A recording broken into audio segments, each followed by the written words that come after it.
Сайн уу? Энд байна.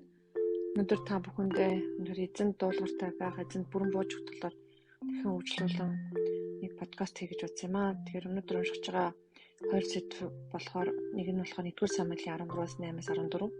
Нөгөөх нь болохоор тооллог 20-22-оос 24-ыг унших хэрэгтэй байгаа шүү. Тэгэхээр 1-р нь болохоор Саул хааны тухай байгаа. Самуэлийн тогтоосон хугацаа болох 7 хоног Саул хүлээсэн боловч Самуэль Гэлгалд ирсэнгүй. Тэгэхээр Самуэль дахиад өргөх гэж ирж байгаа. Цэцэн үед Саул хаан байсан баа. Тэгээд тийхүү Саул шитаал дахил болон эвийн тагтуудыг надад авч өгтөн гэж хэлж байгаа. Тэгсэндээ уг нь бол хүлээгээд Самуэль ирээгүй. Цандаа 7 хоног бүр хүлээгээд ирээгүй байгаа. Тэгээд болохгүй болохоор яасан бэ? Өөрөө шитаал тахилыг тэр хүн өргөж байгаа юм л та.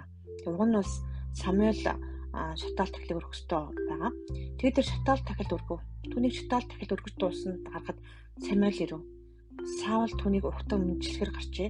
Харин Самуэль та юу хийчихсэн бэ гэж асуухад Саул хүмүүс намайг орхин бас таач тогтоосон хугацаанд ирсэнгүй бөгөөд филистичүүд Михалшд цугларсныг би үзсэн билээ. Тиймээс би одоохон филистичүүд Гэлгалд миний эсрэг эцгэх болно. Харин би эзний таалыг гуйгаагүй гэв. Тиймээс би аргагүй шатаал тахил өргөв гэж хариулв. Самуэль Саулд та мөнхөг хэрэг бүлдөө. Та бурхан эзнийхээ тань тушаасан тушаалыг сагсангүй.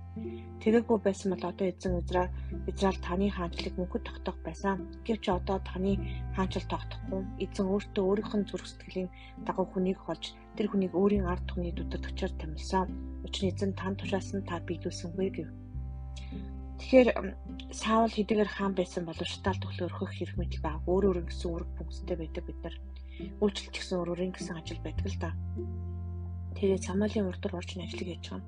Цагаад бол хоцорсон Самуэлийн буруу баймаар шидэглэн Самуэль доногдох байсан боловч эсрэгээрээ Саул доногдож байгаа юм. Төвчээргүй байсан өөрийнхөө хүний урдуур орж хийсэн, өөрийнхөө хийхсгүй ажлыг хийсэн буюу эзэн дуулуургүй байсан.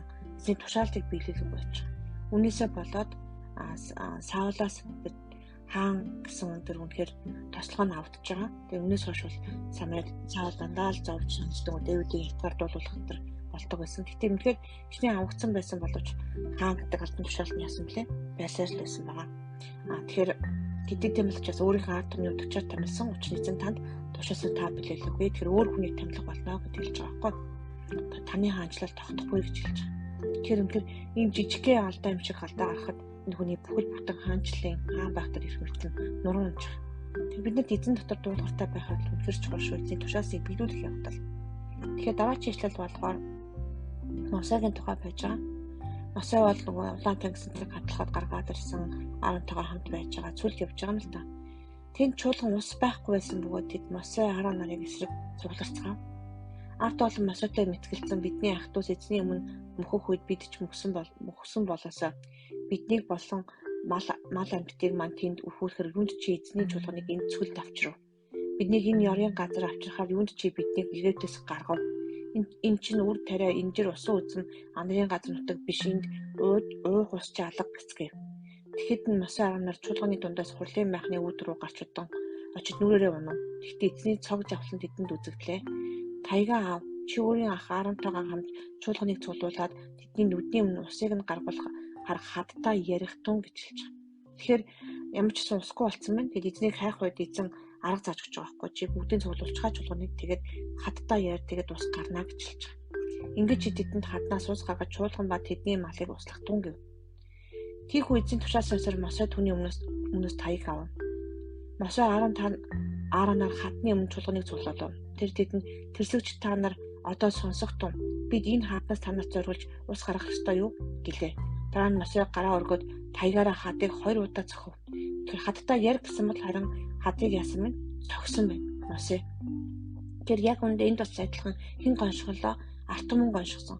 Хаа байгаа Египтээс тэр боочлоос аваад ирсэн чи чамаас доод энэ хаддан цүлдийн харахгүй цүл байна. Уух ус чаглаг тэнд чинь сайхан баргал Египт цаахан бас яах гэж нааш авчир бидний бүхүүлж байгаа гэж арт түмэн гоншгож эцсийн өмнөс тэрсэлж байгаа. Тэгээд Мосе уг нь тэдэнд ус гаргаж өгж байгаа байхгүй цагаадлах юм бол тэгж яхад хэний асуудал алдаа болж байгаа юм гэхээр яг үдэ Мосегийн алдаа болж. Үнэхээр тэр сонгогдсон тослогдсон хүн бол дуулууртаа зүв байхгүй эзний үгийг сайн дагахгүй бол асуудал бол өөрөөр явддаг гэдгийг харах хэрэгтэй. Мосе гараа өргөд таягаараа хадыг 2 удаа цохив. Ус ариун үнэхээр оглон гарч чуулганы болон тэдний мал амьтад дуусах. Тэгэхээр ус гарсан эзэн үнэхээр хичнээн яг гэсэн болгож яриаггүй цогсон боловч гэсэн яасан байна. Тэр олон ард түмнийг бурхан үнэхээр хүлээгүй усалсан байгаа. Харин эзэн Мосе Аарон нарт айлдан Израилийн хүүгүүд нүдний чи өмнө намайг ариун хэмээн хагдуулахаар та нар надад итгээгүй учраас миний тэдэнд өгсөн нутагт энэ чуулганыг та нар аваачихгүй. Энэ ус Мерибагийн ус байжээ. Учир нь тэнд Израилийн хүүгүүд эзэнтэй мэтгэлцсэн бөгөөд тэр тэдний донд өөрийн ариун болохыг тоталсан билээ. Аарон өөрийн ард толгой руу аваачихдах болно. Учир нь та нар Мерибагийн усны дэргэд миний тушаалыг эсрэг дэлсэн учраас Израилийн хүүгүүд миний өгөх нутагт тэр орохгүй гэж. Ингээд энэ үйл явдлаас бол бүхэл бүтээр амлагдсан газар орохгүй олон жилчлөө тэмцэлж явж байгаа. Тэгэхээр энийг сайн харах юм бол зүгээр л нэг одоо тийм хатыг согсон үйл явдал биш, эзний өмнө эзний дуулуургүй байсан үйл явдал болж орж байгаа. Тэгэхээр хичнээн мундаг одоо удирдагч олон бэлэг аваас 44 гайхамшигт үлдэж байсан ч гэсэн бидний үйлдэл болгон үнэхээр эзний зааврын дагуу байх ёстой гэдгийг сайн анхаарах хэрэгтэй. Бэлэг аваас янз бүр үр дүн харахад сайхан ус гарч байгаа, Мосе мундаг юм шиг болж харагдаж байгаа боловч яг үндэ Мосе эзний зааврыг дуулуургүй буюу дагаагүй байгаа. Үүнээсээ болоод энэ олон хүмүүс яадаг вүлээ цүлд удаан олон жил явж байгаа.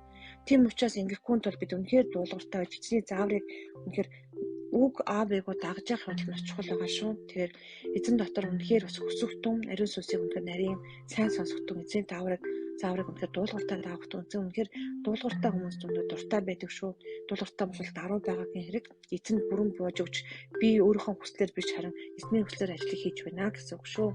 Тэгээд та бүхэнд энэ өдрийн үнэхээр эзний дотор сүнсээр шатахтун гэж уриалмаар байна.